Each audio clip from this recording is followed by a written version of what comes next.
ये कहानी है 1938 की। कैरली नाम के एक आदमी की हंगेरियन आर्मी में, और वो उस कंट्री का बेस्ट पिस्टल शूटर था।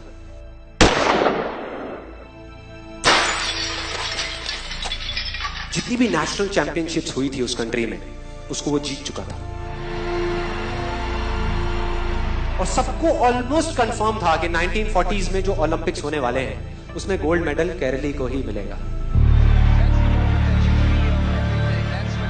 और उसने सालों से ट्रेनिंग करी थी। उसका एक ही सपना था, एक ही फोकस था कि मुझे अपने इस हाथ को दुनिया का बेस्ट शूटिंग हैंड बनाना है, बेस्ट बनाना है, बेस्ट बनाना है। और वो कामयाब हो गया, उसने बना लिया बेस्ट शूटिंग हैंड। सिर्फ 2 साल का फर्क था। 1938 में एक आर्मी का ट्रेनिंग कैंप चल रहा था। क्योंकि वो आर्मी में था तो एक एक्सीडेंट हो गया। उसके उसी हाथ में जिससे उसने गोल्ड मेडल जीतना था, उसमें एक हैंड ग्रेनेड फट गया और वो हाथ चला गया। जो उसका सपना था, जो फोकस था, सब खत्म।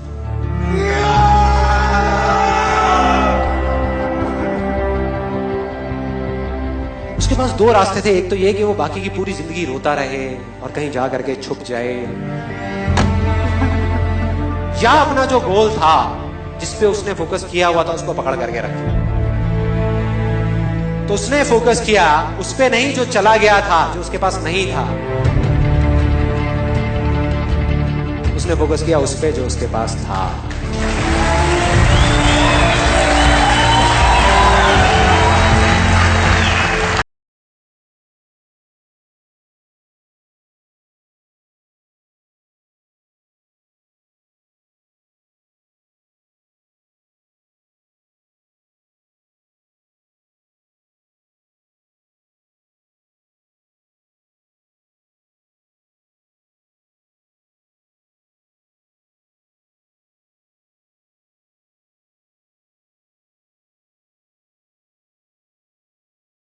मतलब कि 1939 में वो वापस आया।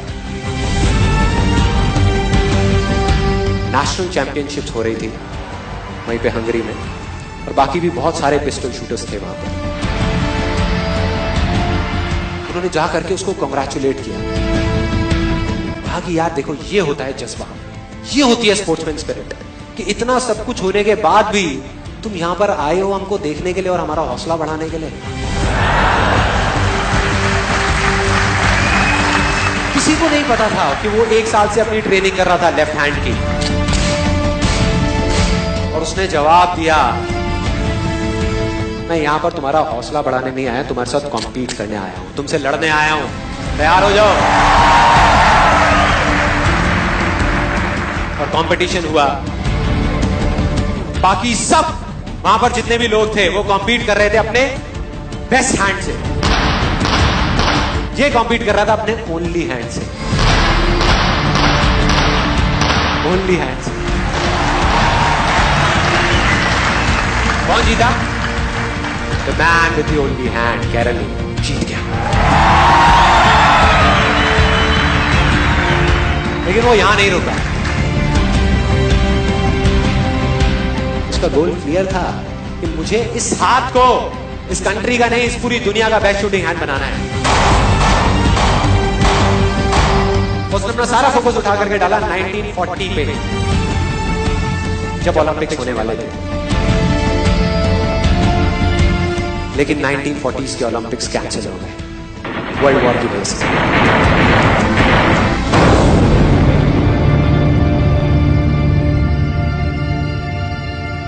उसने अपना सारा फोकस उठा करके कहां डाल दिया? 1944 में जो ओलंपिक्स होने वाले थे उसके ऊपर।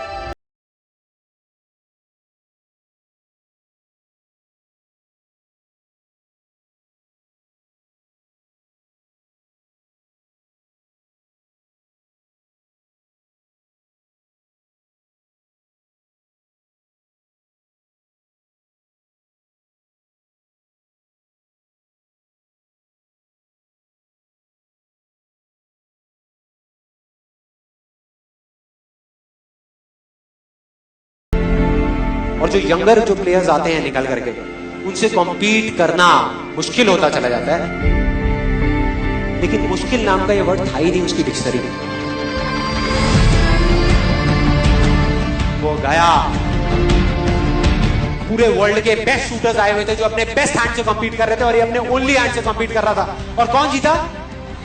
The man with the only hand.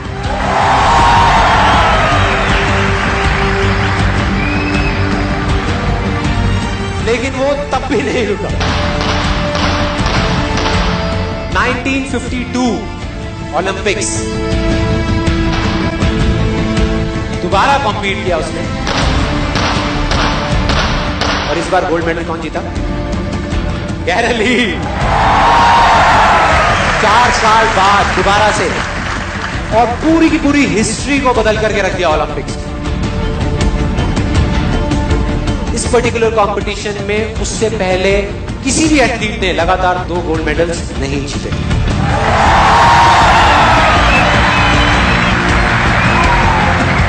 अब किसी भी लूजर के पास चले जाओ, उसके पास लिस्ट होगी बहानों की कि मैं इस वजह से फेल हुआ अपनी लाइफ में, इस वजह से मैं कुछ नहीं कर पाया। बहुत लंबी लिस्ट है। और दूसरी तरफ विनर के पास चले जाओ, उसके पास में 1000 वजह होगी वो ना करने की जो वो करना चाहता है, सिर्फ एक वजह होगी वो करने की जो वो करना चाहता है, और वो कर जाएगा।